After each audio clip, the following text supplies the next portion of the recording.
ನಮ್ಮ ದೇಹದೊಳಗೆ ಒಂದು ಸೀಕ್ರೆಟ್ ಕಮ್ಯುನಿಕೇಷನ್ ನೆಟ್ವರ್ಕ್ ಇದೆ ಗೊತ್ತಾ? ಅದು ಕಾಣಿಸೋದಿಲ್ಲ, ಆದರೆ ನಮ್ಮ ಪ್ರತಿಯೊಂದು ಮೂವ್ಮೆಂಟ್, ಫೀಲಿಂಗ್ ಮತ್ತು ಬೆಳವಣಿಗೆಯನ್ನ ಕಂಟ್ರೋಲ್ ಮಾಡುತ್ತೆ. ಆ ಸೀಕ್ರೆಟ್ ಮೆಸೆಂಜರ್ಸ್ಗಳೇ ಹಾರ್ಮೋನ್ಗಳು.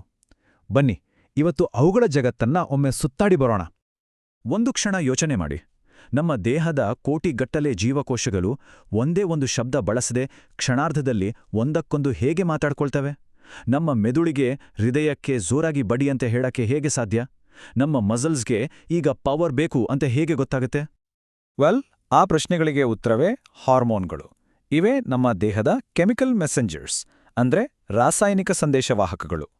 ಇವು ರಕ್ತದ ಮೂಲಕ ಇಡೀ ದೇಹದಲ್ಲಿ ಓಡಾಡ್ತಾ ನಮ್ಮ ಮೂಡ್ನಿಂದ ಹಿಡಿದು ನಮ್ಮ ಬೆಳವಣಿಗೆಯವರೆಗೂ ಎಲ್ಲವನ್ನೂ ಪರ್ಫೆಕ್ಟ್ ಆಗಿ ಕಂಟ್ರೋಲ್ ಮಾಡ್ತವೆ. ಈಗ ನೋಡಿ, ಇಲ್ಲಿರೋದು ನಮ್ಮ ದೇಹದ ಕೆಲವು ಪ್ರಮುಖ ಹಾರ್ಮೋನುಗಳು ಮತ್ತೆ ಅವುಗಳನ್ನ ಉತ್ಪಾದಿಸೋ ಗ್ರಂಥಿಗಳು. ಇದನ್ನ ನೋಡಿದ ತಕ್ಷಣ ಸ್ವಲ್ಪ ಕಾಂಪ್ಲೆಕ್ಸ್ ಅನಿಸ್ಬೋದು, ಬಟ್ ನೋ ವರೀಸ್. ಈ ವಿಶ್ಲೇಷಣೆಯಲ್ಲಿ ನಾವಿದನ್ನ ಒಂದು ಸಿಂಪಲ್, ನೆನಪಿನಲ್ಲಿ ಉಳಿಯೋ ಕಥೆ ಥರ ಅರ್ಥ ಮಾಡ್ಕೊಳ್ಳೋಣ. ಹಾಗಾದ್ರೆ ಮೊದಲಿಗೆ ಶುರು ಮಾಡೋಣ ದೇಹದ ಬ್ಯಾಲೆನ್ಸ್ನಿಂದ. ನಮ್ಮ ಬಾಡಿಯನ್ನ ದಿನನಿತ್ಯ ಸ್ಟೇಬಲ್ ಆಗಿಡೋ, ಅಂದ್ರೆ ಆಂತರಿಕ ಸ್ಥಿರತೆಯನ್ನ ಕಾಪಾಡಿಕೊಳ್ಳೋ ಮ್ಯಾನೇಜರ್ಸ್ ಯಾರು ಅಂತ ನೋಡೋಣ. ಈ ಲಿಸ್ಟ್ನಲ್ಲಿ ಮೊದಲು ಬರೋದೇ ಇನ್ಸುಲಿನ್. ಇದನ್ನ ನಮ್ಮ ದೇಹದ ಎನರ್ಜಿ ಮ್ಯಾನೇಜರ್ ಅಂತಾನೆ ಕರಿಬೋದು. ಇದು ಮೇದೋಜೀರಕ ಗ್ರಂಥಿಯಿಂದ ಉತ್ಪತ್ತಿಯಾಗುತ್ತೆ. ನಾವು ತಿಂದ ಆಹಾರದಲ್ಲಿರೋ ಸಕ್ಕರೆಯನ್ನ ಎನರ್ಜಿಯಾಗಿ ಕನ್ವರ್ಟ್ ಮಾಡೋಕೆ ಸೆಲ್ಸ್ಗೆ ಹೆಲ್ಪ್ ಮಾಡುತ್ತೆ. ಹೀಗೆ ಬ್ಲಡ್ ಶುಗರ್ ಲೆವೆಲ್ನ ಯಾವಾಗ್ಲೂ ಕಂಟ್ರೋಲ್ನಲ್ಲಿ ಇಡುತ್ತೆ. ಮುಂದಿನದು ಥೈರಾಕ್ಸಿನ್. ಇದನ್ನ ನಮ್ಮ ದೇಹದ ಪೇಸ್ ಸೆಟರ್ ಅಂದ್ರೆ ತಪ್ಪಾಗಲ್ಲ. ನಮ್ಮ ಬಾಡಿ ಇಂಜಿನ್ ಎಷ್ಟು ಸ್ಪೀಡ್ನಲ್ಲಿ ಓಡಬೇಕು ಅಂತ ಡಿಸೈಡ್ ಮಾಡೋದೇ ಇದು. ಅಂದ್ರೆ ನಮ್ಮ ದೇಹ ಎಷ್ಟು ಬೇಗ ಎನರ್ಜಿಯನ್ನ ಬಳಸಬೇಕು, ನಮ್ಮ ಮೆಟಬಾಲಿಸಮ್ ಸ್ಪೀಡ್ ಎಷ್ಟಿರಬೇಕು ಅನ್ನೋದನ್ನೆಲ್ಲ ಥೈರಾಯ್ಡ್ ಗ್ರಂಥಿ ಪ್ರೊಡ್ಯೂಸ್ ಮಾಡೋ ಈ ಹಾರ್ಮೋನ್ ನೋಡ್ಕೊಡುತ್ತೆ.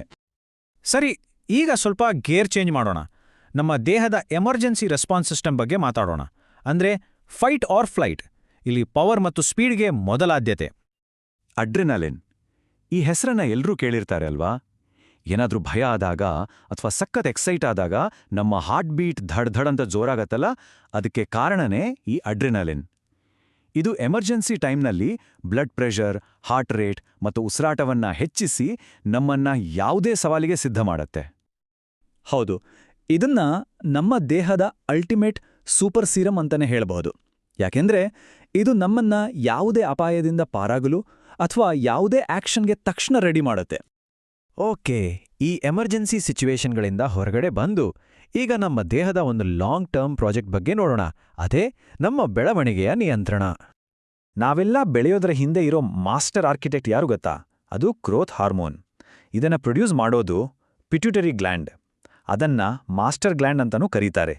ಯಾಕಂದ್ರೆ ಬಾಲ್ಯದಿಂದ ಹಿಡಿದು ನಾವು ದೊಡ್ಡರಾಗುವವರೆಗೂ ನಮ್ಮ ಎತ್ತರ, ಮೂಳೆ, ಮಸಲ್ಸ್ ಎಲ್ಲದರ ಬೆಳವಣಿಗೆ ಜವಾಬ್ದಾರಿ ಇದರದ್ದೇ. ಇನ್ನು ನಮ್ಮ ಈ ಕಥೆಯ ಕೊನೆಯ ಚಾಪ್ಟರ್ಗೆ ಬರೋಣ. ಅಂದ್ರೆ ಜೀವನದ ಒಂದು ಬಹಳ ಮುಖ್ಯವಾದ ಘಟ್ಟ, ಹದಿಹರೆಯ. ಈ ಟೈಮ್ನಲ್ಲಿ ಆಗೋ ದೊಡ್ಡ ಬದಲಾವಣೆಗಳಿಗೆ ಕಾರಣ ಆಗೋ ಹಾರ್ಮೋನ್ಸ್ ಯಾವುದು ಅಂತ ನೋಡೋಣ. ಮೊದಲಿಗೆ ಟೆಸ್ಟೋಸ್ಟೆರಾನ್. ಇದು ಹುಡುಗರಲ್ಲಿ ಪ್ಯೂಬರ್ಟಿ ಟೈಮ್ನಲ್ಲಿ ಆಗೋ ಬದಲಾವಣೆಗಳನ್ನ ಶುರು ಮಾಡುತ್ತೆ. ಅಂದ್ರೆ ಧ್ವನಿ ಚೇಂಜ್ ಆಗೋದು, ಗಡ್ಡ ಮೀಸೆ ಬರೋದು, ಜೊತೆಗೆ ಸ್ಪರ್ಮ್ ಪ್ರೊಡಕ್ಷನ್ಗೆ ಹೆಲ್ಪ್ ಮಾಡೋದು, ಎಲ್ಲಾ ಪ್ರಮುಖ ಬದಲಾವಣೆಗಳಿಗೂ ಇದೇ ಕಾರಣ. ಹಾಗೆಯೇ ಹುಡುಗಿಯರಲ್ಲಿ ಈಸ್ಟ್ರೋಜನ್ ಆ ಮುಖ್ಯ ಪಾತ್ರವನ್ನ ವಹಿಸುತ್ತೆ. ಅಂಡಾಶಯದಿಂದ ಉತ್ಪತ್ತಿಯಾಗೋ ಇದು ಫೀಮೇಲ್ ರೀಪ್ರೊಡಕ್ಟಿವ್ ಆರ್ಗನ್ಸ್ನ ಡೆವಲಪ್ಮೆಂಟನ್ನ ಕಂಟ್ರೋಲ್ ಮಾಡುತ್ತೆ, ಜೊತೆಗೆ ಹದಿಹರೆಯದಲ್ಲಿ ಆಗೋ ಬೇರೆ ದೈಹಿಕ ಬದಲಾವಣೆಗಳಿಗೂ ಕಾರಣವಾಗತ್ತೆ. ಸೊ ಈ ಎರಡು ಹಾರ್ಮೋನ್ಗಳನ್ನ ಬದಲಾವಣೆಯ ವಾಸ್ತುಶಿಲ್ಪಿಗಳು ಅಂತ ಹೇಳ್ಬೋದು. ಒಂದ್ ಕಡೆ ಟೆಸ್ಟೋಸ್ಟೆರಾನ್ ಹುಡುಗಿಯರ ದೇಹವನ್ನ ರೂಪಿಸಿದ್ರೆ, ಇನ್ನೊಂದ್ ಕಡೆ ಈಸ್ಟ್ರೋಜನ್ ಹುಡುಗಿಯರ ದೇಹವನ್ನ ರೂಪಿಸುತ್ತೆ. ಕೆಲ್ಸ ಬೇರೆ ಬೇರೆ ಆದ್ರೂ ಪ್ರತಿಯೊಬ್ಬರ ಜೀವನದ ಪಯಣದಲ್ಲಿ ಅವುಗಳ ಪಾತ್ರ ಸಮಾನಾಂತರವಾಗಿರುತ್ತೆ. ಹಾಗಾದ್ರೆ ಇವತ್ತು ನಾವು ನೋಡಿದ ನಮ್ಮ ದೇಹದ ಈ ಇಂಟರ್ನಲ್ ಮ್ಯಾನೇಜ್ಮೆಂಟ್ ಟೀಮ್ ಯಾರ್ಯಾರು ಅಂತ ಒಮ್ಮೆ ನೆನ್ಪು ಮಾಡ್ಕೊಳ್ಳೋಣ.